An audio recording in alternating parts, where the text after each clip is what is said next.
भाषा, अंग्रेजी भाषा सीखनी है ना तुमको? चलो सीखते हैं।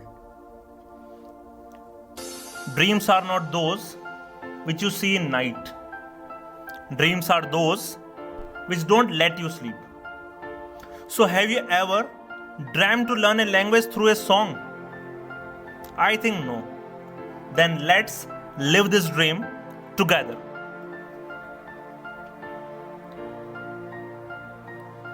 हाँ, अंग्रेजी भाषा की होगी आज बात, मंजिलों को पाने में ये देती सबका साथ। जो नहीं सीख पाया है वो हर पल पछताया है, अंग्रेजी थी भाषा ये वो नहीं जान पाया है। भाषा तक ही रखना, इसे फैशन ना समझना, फ्लॉन्टिंग के चक्कर में तुम इसे रटने से बचना।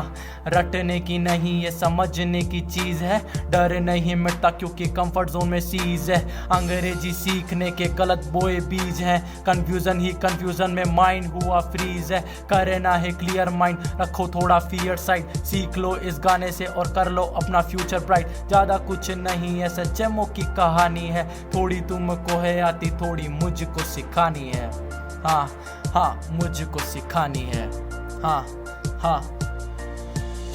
एक गलती जिसने लाइफ में बहुत कुछ गलत कर दिया वो था अंग्रेजी को सब्जेक्ट समझना, और जो बची कुची कसर थी वो अजीब से कंफ्यूज करने वाले रटने वाले फॉर्मूलाज ने दूर कर दी। पर जब भगवान ने मुझे अंग्रेजी पढ़ाने का मौका दिया तब जाकर के समझ में आया कि इंग्लिश सेंस से समझ में आती है, सिर्फ टेंस से नहीं। और फिर टेंस समझने का एक ऐसा फॉर्मूला पता चला कि चमत्कार हो गया। हिंदी में जब होगी बात SOMH देंगे साथ, अंग्रेजी जब आएगी तो फॉर्मूला चेंज कराएगी। SOMH से वो SHMO बन जाएगी। S का मतलब होता सब्जेक्ट जो बताता कौन है एक्टर, जब होती मैन वर्ब की बात वो बताती एक्शन फैक्टर। H से होती हेल्पिंग वर्ब वो बताती सेंटेंस टाइमिंग। O से होता ऑब्जेक्ट है कंप्लीट करता सेंटेंस फ्रेमिंग। हाँ हाँ, कंप्लीट करता सेंटेंस फ्रेमिंग।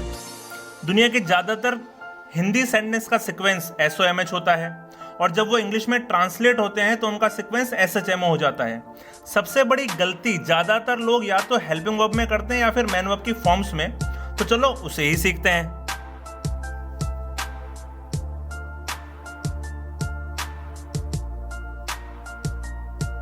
हाँ, डू डज इट और विल के साथ होती है फर्स्ट फॉर्म की बात। Has have had will have जब आए, मैन वर्ब थर्ड फॉर्म साथ निभाए। Is are am was were will be ING से हाथ मिलाए। Has have had been will have been तक ड्यूरेशन को है बतलाए। हाँ, और हम सब इंग्लिश सीखते जाएं। हाँ हाँ, हम सब इंग्लिश सीखते जाएं। हाँ हाँ, हम सब इंग्लिश सीखते जाएं।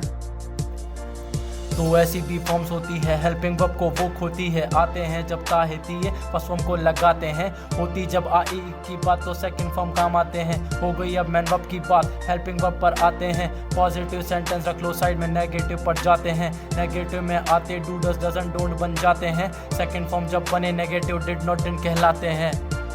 हाँ, डिड नॉट डिडंट कहलाते हैं। विल शेल का भी अपना ही पंगा है। जो लोग IV के साथ शेल पढ़ा रहे होते हैं वही कह रहे होते हैं I will do my best. Will वहाँ लगाओ जहाँ स्ट्रॉन्ग डिजायर है, और शेल वहाँ जहाँ लीगल ऑब्लिगेशन है। और बात करो सिंस और फोर के यूज की तो ज़्यादा घबरा मत जाना। सिंस लगा देना एक ऐसे पॉइंट पर जिसका प्रेजेंट से कोई कनेक्शन ना हो, और फोर उस ड्यूरेशन के लिए जो पास्ट या फ्यूचर के किसी पॉइंट को प्रेजेंट से जोड़ रहा हो। हाँ, आए जब गागेगी आखिर में विल शेल को लगाएंगे। प्रेजेंट सिन की होगी बात तो इज आर एम लगाएंगे। यही बात जब पास में हो तो वाज वर बन जाएंगे, और बताना हो फ्यूचर को तो विल शेल भी काम आएंगे। इज आर एम की जिम्मेदारी हैज बिन निभाएंगे, वाज वर को सपोर्ट करने हैड बिन भाई साहब आएंगे। विल भी जब यूँ पड़ा अकेला विल हैव बिन आखिर तक चलते जाएंगे। हाँ, आखिर तक चलते जाएंगे, हम तुम्हारे साथ चलते जाएंगे। कोई नहीं होगा अकेला, सब इतना साथ निभाएंगे। दुनिया कुछ बनेगी ऐसी, गॉड भी मुस्कुराएंगे। हाँ हाँ, गॉड भी मुस्कुराएंगे।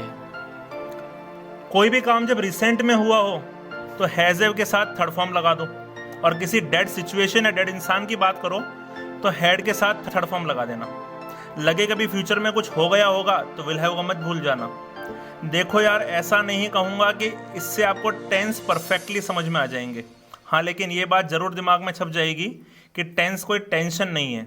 इस सॉन्ग को बनाना इतना मुश्किल नहीं था, पर यह सोच पाना कि ऐसा कोई सॉन्ग भी हो सकता है थोड़ा मुश्किल था। और आप भी सोच डालो यार, देखना एक दिन कुछ ना कुछ अच्छा कर डालोगे। और बात रही मेरी, तो मैं मिलता रहूँगा।